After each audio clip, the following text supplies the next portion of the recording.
இதுல உங்களுக்கு இந்த அளவுக்கு ஆயில் லீக் இருக்கிற அது கூட போயிடும். அந்த அளவுக்கு உங்களுக்கு ப்ரெஷர் வந்து இருக்கும். நீங்க இது ஃபுல்லா பாத்தீங்கன்னாலே தெரியும். இந்த அளவுக்கு ஆயில் டஸ்ட் கூட போயிடும். அந்த அளவுக்கு உங்களுக்கு 130 பார் வரைக்கும் இதுல ப்ரெஷர் இருக்கும். நீங்க இது ப்ரெஷர் வந்து இந்த இடத்துக்கு இந்த மாதிரி யூஸ் பண்ணிட்டு கொஞ்சம் சாஃப்டான இடம் ரொம்ப ஸ்ப்ரெட் ஆகணும் அப்படின்னா நீங்க இதை வந்து டில்ட் பண்ணாலே போதும். இந்த மாதிரி ஃபிளாட்டா நீங்க யூஸ் பண்ணிக்கலாம். இது ஆஃப்டர் ஃபோம் வாஷ்க்கு அப்புறம் யூஸ் பண்ணுவாங்க. இந்த மாதிரி யூஸ் பண்றது கிறிஸ்டலோட பிராண்டோட நம்ம ப்ரெஷர் வாஷர் எப்படி அசம்பிள் பண்ணி அதை ஆப்ரேட் பண்ணுன்றத நான் ஸ்டெப் பை ஸ்டெப்பா எக்ஸ்பிளைன் பண்றேன். நீங்க அதை ஃபுல்லா பாருங்க.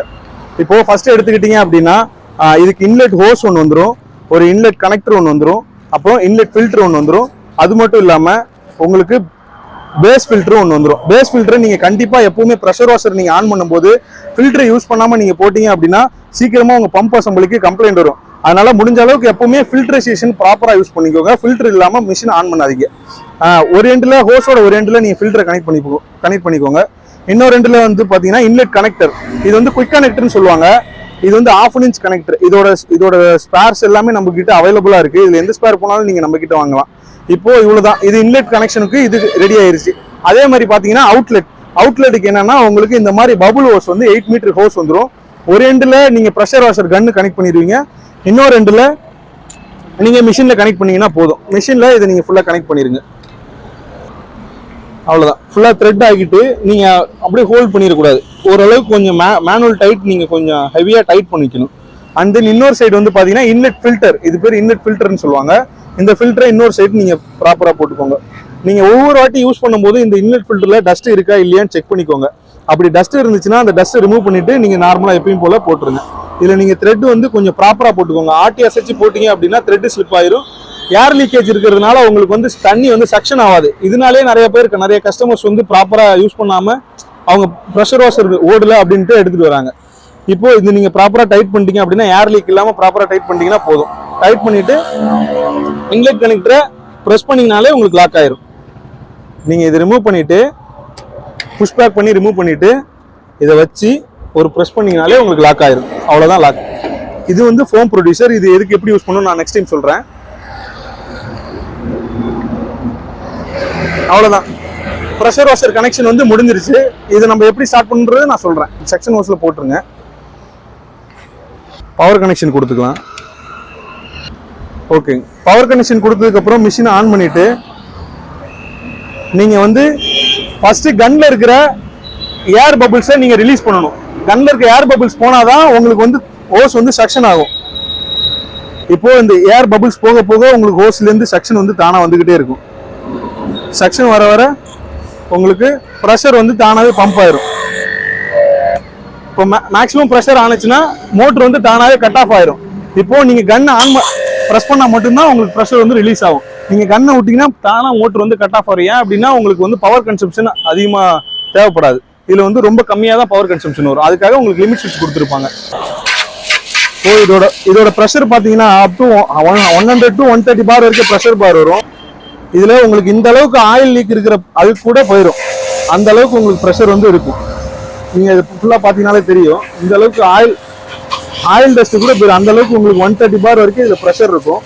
நீங்க இது ப்ரெஷர் வந்து இந்த இடத்துக்கு இந்த மாதிரி யூஸ் பண்ணிட்டு கொஞ்சம் சாஃப்டான இடம் ரொம்ப ஸ்ப்ரெட் ஆகணும் அப்படின்னா நீங்க இதை வந்து டில்ட் பண்ணாலே போதும். இந்த மாதிரி ஃபிளாட்டா நீங்க யூஸ் பண்ணிக்கலாம். இது ஆஃப்டர் ஃபோம் வாஷ்க்கு அப்புறம் யூஸ் பண்ணுவாங்க. இந்த மாதிரி யூஸ் பண்றது நீங்க நார்மலா இப்போ ஒவ்வொரு டஸ்ட் இருக்கு அதை ரிமூவ் பண்ணோம் அப்படின்னா நீங்க சென்டர்லயே வச்சு ரிமூவ் பண்ணிக்கலாம். இப்போ செயின்ல ரொம்ப நாள் டஸ்ட் அதிகமா மண் போயிருக்கும். அந்த ஓப்பன் செயின் இருக்கிறது எல்லாமே டஸ்ட் அதிகமா இருக்கும். அதெல்லாம் கிளீன் பண்ணணும்னா தாராளமா இதை வச்சு நீங்க கிளீன் பண்ணிக்கலாம். நீங்க ப்ரெஷர் வாஷர் யூஸ் பண்ணும்போது எப்பவுமே கண்டினியூஸா ஒன்ஸ் நீங்க எடுத்துட்டீங்க அப்படின்னா அப் டு ஒரு நிமிஷம் இல்ல 2 நிமிஷமாவது கண்டினியூஸா பிடிங்க. நீங்க அப்படி பிடிக்காம விட்டு நீங்க ஸ்டார்டிங்ல யூஸ் பண்ணீங்கன்னா பம்ப் அசம்பிளி ஸ்டார்டிங்ல நல்லா இருக்கும். போக போக என்ன ஆகும் அப்படின்னா அதோட ஃப்ரிக்ஷன் ஜாஸ்தியாகி வேர் அண்ட் டயர் ஆகிறதுனால சீக்கிரமா பம்ப் அசம்பிளியில் லீக்கேஜ் அதிகமா வந்துடும். இப்போ நீங்க உங்களோட ப்ராடக்டை நீங்களே வந்து ஸ்பாயில் பண்ற மாதிரி வரும். அதனால யூஸ் பண்றப்ப சேஃபா ஹேண்டில் பண்ணி ப்ராப்பரா யூஸ் பண்ணிக்கோங்க. அதே மாதிரி குழந்தைங்க யாராவது பக்கத்துல வந்தாங்க, குழந்தைங்க பக்கத்துல இருக்காங்க நீங்க வாஷ் பண்ணும்போது அப்படின்னா நீங்க வாஷ் பண்ற வரைக்கும் வாஷ் பண்ணி முடிச்சதுக்கு அப்புறம் இதுல ஒரு சேஃப்டி லாக் இருக்கும். இந்த சேஃப்டி லாக்கை லாக் பண்ணி விட்டீங்கன்னா குழந்தைங்க எடுத்து நீங்க ஆன் பண்ணாலும் அந்த மிஷின் வந்து ஆன் ஆகாது. அண்ட் தென் இப்போ மிஷினை நீங்கள் வாஷ் பண்ணி முடிச்சிட்டிங்க அப்படின்னா ஃபர்ஸ்ட் வாஷ் முடிஞ்சதுக்கப்புறம் இதில் நீங்கள் சோப் ஆயில் யூஸ் பண்ணணும். அதுக்கு வந்து பார்த்தீங்கன்னா மிஷின் கூடிய ஃபோம் ப்ரொடியூசர் ஒன்று கொடுத்துருவாங்க. இதை எப்படி கனெக்ட் பண்ணணும்னா ஃப்ரண்ட்டில் நீங்கள் வச்சு இதில் ஒரு கிளிப் இருக்கும், அது வந்து கிளாம்ப் ஆகிற அளவுக்கு நீங்கள் டைட் பண்ணிட்டீங்கனாலே மாட்டிக்கும், அவ்வளோதாங்க.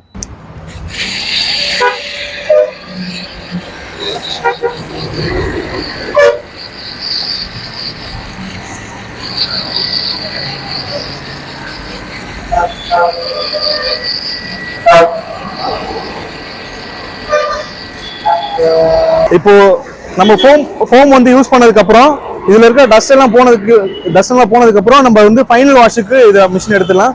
உங்களுக்கு ஃபைனல் வாஷிங்கிறப்போ ப்ரெஷர் அதிகமாக நீங்கள் யூஸ் பண்ண வேண்டியதில்லை. ஏன்னா நீங்கள் நார்மலாக இந்த மாதிரி ஃப்ளாட்டாக யூஸ் பண்ணாலே போதும். உங்களுக்கு அப்போ தான் அதில் இருக்கிற டஸ்ட், மைன்யூட்டாக இருக்கிற டஸ்ட் எல்லாமே வெளியே வரும்.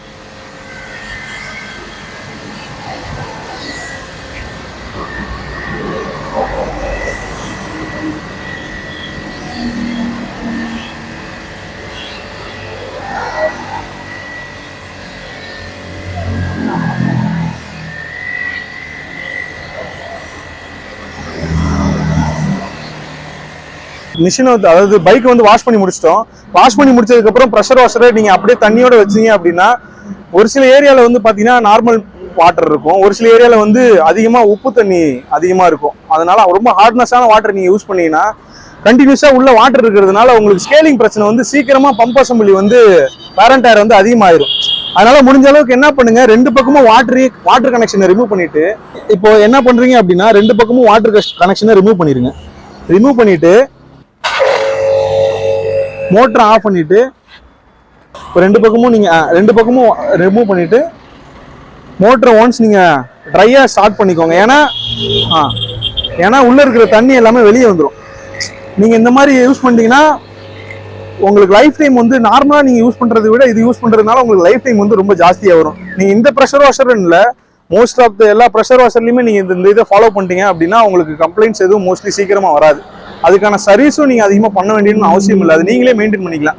நீங்க ஒரு பொருள் வாங்குறீங்க அப்படின்னா அது நீங்க பைக் வாங்குறதாலும் சரி, ஒரு காரா இருந்தாலும் சரி, எந்த அளவுக்கு மெயின்டைன் பண்ணீங்களோ அதே மாதிரி ஒரு ப்ராடக்ட்டையும் நீங்க அந்த அளவுக்கு மெயின்டைன் பண்ணீங்கன்னா உங்களுக்கு யூஸ்ஃபுல்லா இருக்கும்.